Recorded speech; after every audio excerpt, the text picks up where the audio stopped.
Bob Friesen, FNA Vice President of Government Affairs. You talked about a few highlights. Can you give me the highlights of your presentation today, and then we'll go from there?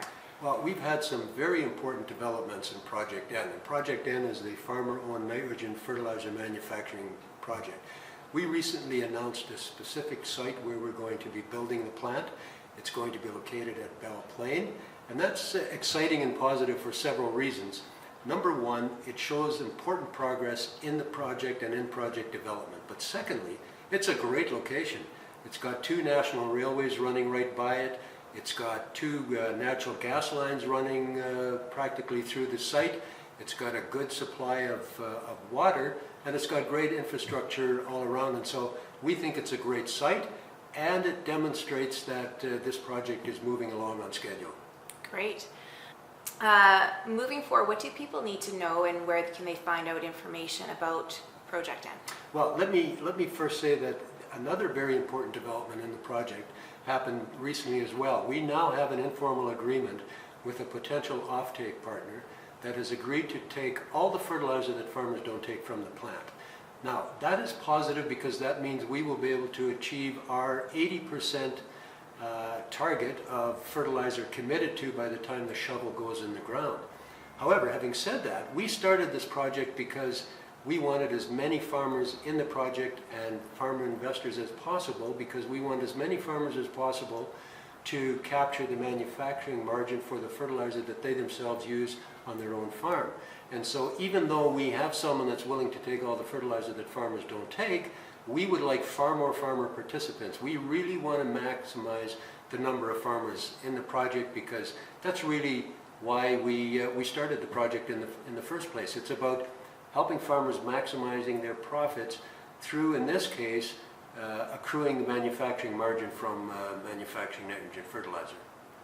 And so what we would like is, certainly farmers that are already in the partnership, we would like them to help us communicate this project to all other farmers, because we know that there are still farmers that haven't heard enough about the project. We know that once farmers hear about the project, they like it, but we know that there's a lot of farmers that haven't heard enough about the project.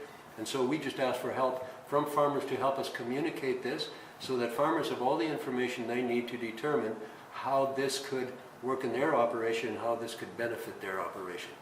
For sure. So moving forward, as a producer, why is it important that they actually look at Project N? What is the end result that you're hoping to receive? You know, the best incentive for me to continue in this project, of course, I've believed in this project in my heart and intellectually ever since we started it. But the best incentive right now, or the impetus for us to really move this forward as fast as we possibly can, is farmers phoning me and saying, Friesen, get this thing moving, get this thing going as quickly as you can. Part of the reason is what happened this spring. Urea fertilizer was pushing $850 a ton in parts of the prairie provinces, while the cash costs of producing it are still well under $150 a ton. Now, that's no criticism of current fertilizer companies. They're doing what they were hired to do, and that's to maximize profits for their shareholders. That's exactly what we want to do with this project, to maximize profits for the farmer investors. But certainly that is a perfect illustration of the manufacturing margin that's available for farmers to capture. This is not about introducing competition into the marketplace. This is about the farmer investors accruing the manufacturing margin from a plant that they themselves own. Pardon me? Those are nice dollar figures of savings, right?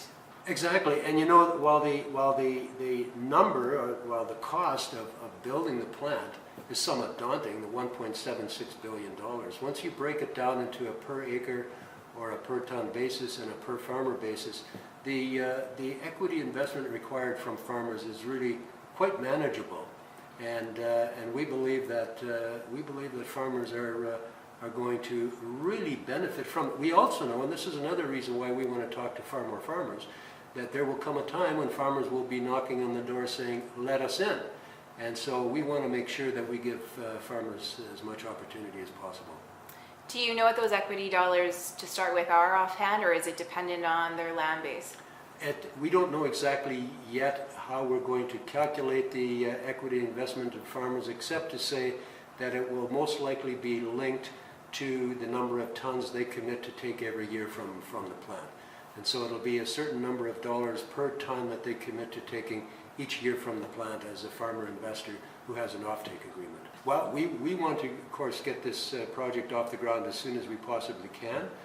We're still targeting for a 2017 start of production, but the best thing farmers can do is avail themselves of the opportunity to get the information and then to join the partnership, because as we increase the number of farmer participants, we get closer and closer to the point where we can do the equity drive and where we can start construction. We've developed a great app, and farmers can access it through Apple or Android, and it's called the Ag Price Book app. And what it does is it allows farmers to access, first of all, it has a very interactive map on it, and farmers can click on their location where they are, and then they can input prices for various inputs that they're shopping around for. And what we hope this will do is it will give farmers the opportunity to check prices in other areas. Across Canada, they can check prices that other farmers are paying for the same input. And then that gives them the ability to go to their own retailer and say, how come a farmer in Weyburn, Saskatchewan is getting a cheaper price than I am in Swan River, Manitoba? So we want to give them the tools to be able to negotiate prices, plus we hope that this will also then have a price leveling effect.